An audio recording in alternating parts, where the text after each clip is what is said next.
Greetings to all. My name is Pratik Prabhu and welcome to a channel that is Automotive Decoded. Today we'll be taking up the first topic, that is chassis.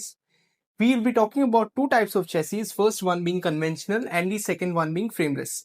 Conventional chassis is also called as body on frame or ladder frame, whereas your frameless chassis is also called as unibody or monocoque chassis. Now, conventional chassis is normally used in larger trucks and buses, whereas your frameless chassis is used in all types of modern cars like hatchbacks, sedan, electric vehicles, compact SUVs, etc. I have one example with me here. Now this particular car is an Audi R8. This is a single shell. Okay, all the parts are joined together and it is made as a single unit. So this is called as your frameless chassis. Now I shall just name the parts in sequence. First we have is the radiator. Then we have the radiator fan. This is the clutch, steering system, fuel tank, frame, road springs, wheel, rear axle. This is the differential unit, a cross member, propeller shaft, silencer, gearbox, and engine. Now I shall take each part at a time. The first part, that is the frame.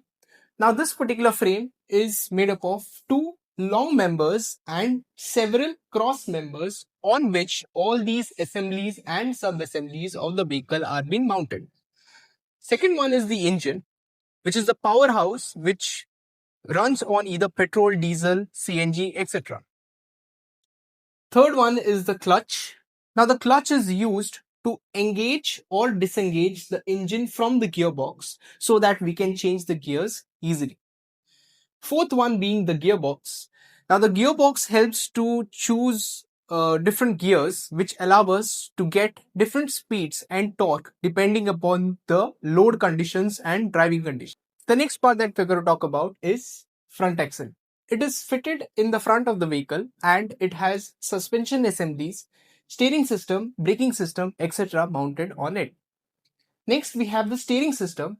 It is a type of a mechanism which is used to steer the front wheels so that either you can turn left or right. Next, we have the electrical system, which provides illumination in the night for safe driving and also helps in working of other components like ignition system, the wipers of the vehicle, etc. The braking system, which is used in the vehicle, helps the driver to stop as per the requirement. The fuel tank is used to store fuel and the silencer is used to reduce the noise which is created by the engine. If in any way this particular video has helped you all gain some knowledge in the world of automobile, then please do like, share and subscribe to our channel.